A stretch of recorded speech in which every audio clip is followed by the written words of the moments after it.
आज हम बात करेंगे एक ऐसी कमाल की खोज की जिसने सच में लाखों लोगों की दुनिया ही बदल दी। ये कहानी है ब्रेल की और इसकी शुरुआत होती है फ्रांस में एक बहुत छोटे से लड़के के साथ। तो चलिए इस दिलचस्प कहानी को शुरू करते हैं। तो ये कहानी शुरू होती है फ्रांस से और इसका हीरो है एक 3 साल का बच्चा। नाम था उसका लुई ब्रेल। ये वो वक्त था जब लुई की दुनिया बस हंसी मजाक और खेल कूद से भरी हुई थी, लेकिन ये सब कुछ बहुत जल्द बदलने वाला था। तो लुई के पिता एक लोहार थे और एक दिन, होता है ना, बच्चे खेल खेल में कुछ भी उठा लेते हैं, बस वैसे ही लुई ने अपने पिता के औजारों से खेलना शुरू कर दिया। और बस वही एक पल था, एक पल जिसने उसकी पूरी जिंदगी की दिशा बदल दी।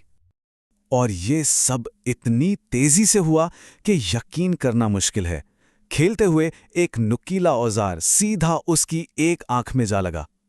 दर्द तो था ही, पर असली मुसीबत तो इसके बाद शुरू हुई। कुछ ही दिनों के अंदर इन्फेक्शन उसकी दूसरी आंख में भी फैल गया और देखते ही देखते छोटा सा लुई पूरी तरह से अपनी आंखों की रोशनी खो बैठा।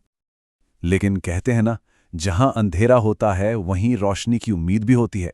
और इस घने अंधेरे में भी एक छोटी सी चिंगारी जल रही थी। लुई ने हार नहीं मानी। कभी कभी जिंदगी की सबसे बड़ी मुश्किलें ही सबसे बड़ी खोजों की वजह बनती हैं। तो चलिए अब उसके जीवन के उस दौर में चलते हैं जहां उसने अपनी इस चुनौती को एक मौके में बदलने की ठानी। तो जब लुई 10 साल का हुआ, उसे पेरिस के एक बहुत ही खास स्कूल में दाखिला मिला, royal institute for young blind persons. सोचिए, उस जमाने में भी उसका पढ़ने का जुनून कितना मजबूत था। अब उस जमाने में जो लोग देख नहीं सकते थे, उनके लिए पढ़ना मतलब एक बहुत बड़ा चैलेंज था। वो लकड़ी या कपड़े से बने अक्षरों को छू छू कर सीखते थे। जाहिर है, ये तरीका बहुत ही धीमा और मुश्किल था। लेकिन तभी एक नई चीज सामने आई, एक मिलिट्री कोड जिसका नाम था नाइट राइटिंग। ये सैनिकों के लिए बनाया गया था ताकि वो अंधेरे में भी मैसेज पढ़ सकें, और ये पूरा सिस्टम उभरे हुए डॉट्स पर आधारित था। आइडिया तो अच्छा था, लेकिन इस नाइट राइटिंग में एक बहुत बड़ी दिक्कत थी। कैप्टन चार्ल्स बार्बियर ने इसे बनाया तो था, पर यह इतना ज्यादा कॉम्प्लिकेटेड था कि सैनिक भी इसे ठीक से इस्तेमाल नहीं कर पाए। तो कुल मिला के यह आइडिया फेल हो गया। अब यहीं पर कहानी का सबसे दिलचस्प मोड़ आता है। एक ऐसा सिस्टम जो सेना के लिए भी इतना मुश्किल था कि उसे रिजेक्ट कर दिया गया। क्या वो उन लोगों के लिए पढ़ने का रास्ता खोल सकता था जो देख नहीं सकते? यही वो सवाल था जिसका जवाब एक टीनेजर लुई ब्रेल ढूंढने निकला। और बस यहीं से शुरू हुई एक क्रांति। लुई ने ठान लिया कि वो इस मुश्किल कोड को इतना आसान बना देगा कि हर कोई उसे इस्तेमाल कर सके। ये एक बहुत बड़े बदलाव की शुरुआत थी। लुई का अप्रोच बिल्कुल साफ था। सबसे पहले उसने नाइट राइटिंग कोड की पूरी स्टडी की, उसे अंदर बाहर से समझा। फिर उसने इसकी सबसे बड़ी प्रॉब्लम को पकड़ा कि ये जरूरत से ज्यादा कॉम्प्लेक्स है, और आखिर में उसने उस पूरे सिस्टम को ही बदल दिया।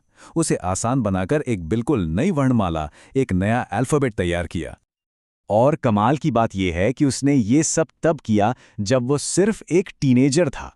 उसने दुनिया को एक ऐसा तोहफा दिया जो हमेशा हमेशा के लिए याद रखा जाएगा, ब्रेल अल्फाबेट। ये सिर्फ अक्षर नहीं थे, ये ज्ञान और आज़ादी का एक नया दरवाज़ा था। तो आखिर ये ब्रेल है क्या, और इसका दुनिया पर इतना गहरा असर कैसे पड़ा? चलिए अब इसे थोड़ा और समझते हैं। तो ब्रेल असल में है क्या? ये छूकर पढ़ने का एक तरीका है।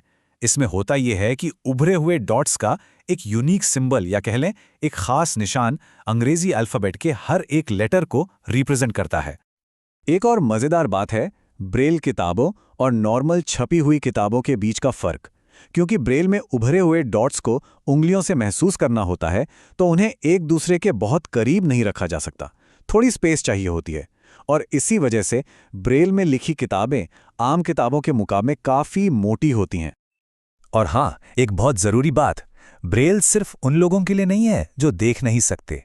कोई भी जिसकी आंखों की रोशनी बिल्कुल ठीक है, वो भी इसे सीख सकता है। सोचिए, ऐसा करके हम उन दोस्तों या परिवार वालों से और बेहतर तरीके से जुड़ सकते हैं जो देख नहीं सकते, और एक ज़्यादा अच्छी, एक ज़्यादा समावेशी दुनिया बना सकते हैं। लुई ब्रेल की पूरी कहानी का जो सार है ना, वो इस एक लाइन में छुपा है।